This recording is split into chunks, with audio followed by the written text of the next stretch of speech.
Hey, what's up, guys? Got a review for a little box set here from Scream Factory that I just got done watching the final two films last night, and figured I'd throw a review up, and that's for Poison Ivy Collection. Now, this got announced quite a few months ago, and I had heard of them. I remember on the channel's Encore, like way back in the day, I'd always see these on, and I'd see like little tiny scenes of it, but I never watched any of them really.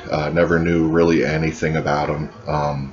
And then when Scream Factory announced it, I saw Drew Barrymore and Jamie Presley and stuff on the cover, and was like, looked a little more into it, and found out there were like these erotic thrillers or whatever that were made for like the late night TV market and stuff. But the fact that Scream Factory had announced it, I figured it had to be some kind of plot to it, to keep it interesting for horror fans.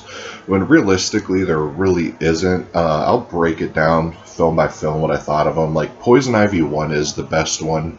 It has Drew Barrymore, Tom Skerritt, and Melissa Gilbert from Roseanne.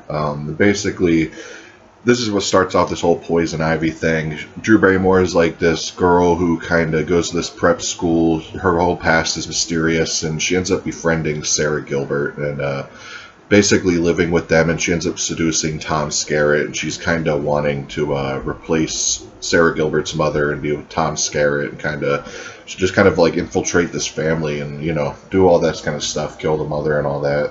And it was a pretty good movie. It was definitely the best one out of them. It had the most plot and the most thriller kind of plot points to it. Now, I gotta say, and Drew Barrymore was amazing looking in it.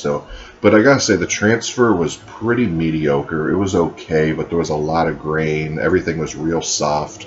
I have a feeling Scream Factory did nothing with these transfers. This is just my theory. I don't think they touched it at all. I think what these are like HD scans they did when HD first came out. Like, they look like the original HD scans they probably did to put them on Encore and Cinemax and all that when HD first hit. It's that quality. It's really soft and grainy.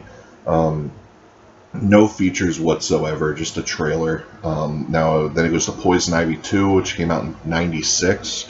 And that was with Melissa Milano. The subtitle's Ivy or Lily. And basically, Melissa Milano is like an art student, and she transfers to Hollywood or whatever, and or California, LA, somewhere in LA.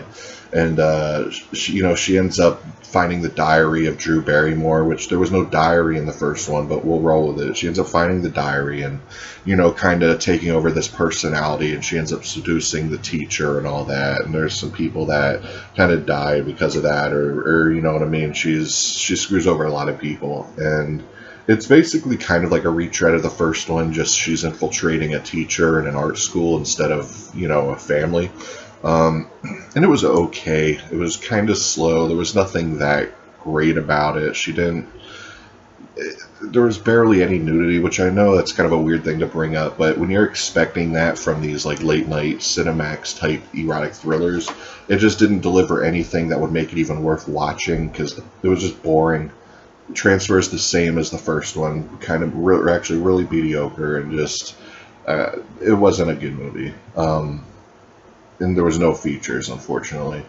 Now, the third one was probably, besides the first one, the best one out of the three sequels, just because Jamie Presley bears a lot of skin, like to where it's pretty, it could be considered like a softcore porno.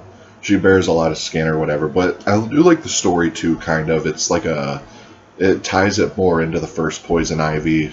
Jamie Presley plays Drew Barrymore's younger sister, and you kind of hear more about Ivy and Jamie Presley's mother and how she fits into the story, and she goes back to her mother's old stomping grounds to kind of seduce that whole family and do the same thing they did in the first and second one. It's basically the same kind of story. I like the sets a little better. I like the house a little more. I liked I really dug Jamie Presley a lot more than Alyssa Milano.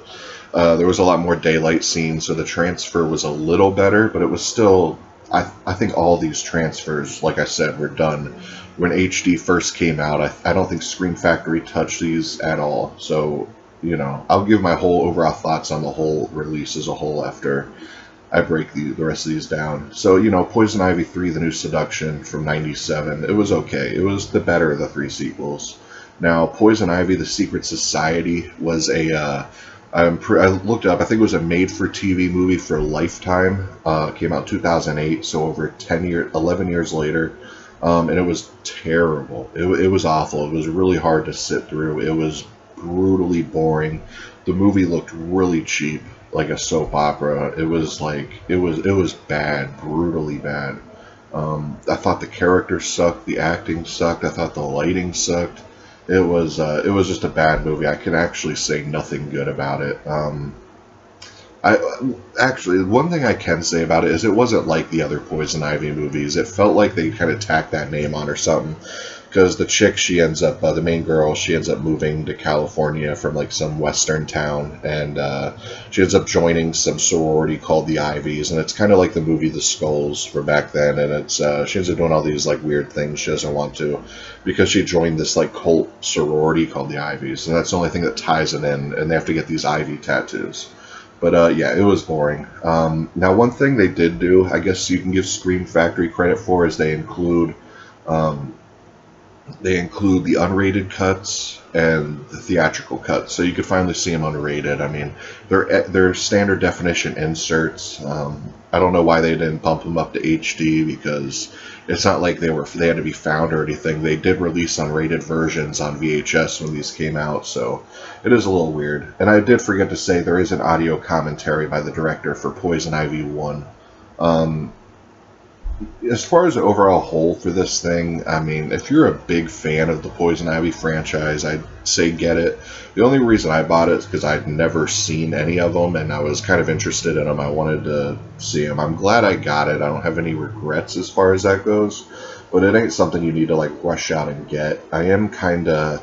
This does make me a little worried about Scream Factory, because it's kind of like you're kind of really scraping the bottom of the barrel for these, because realistically these shouldn't have been released under Scream Factory.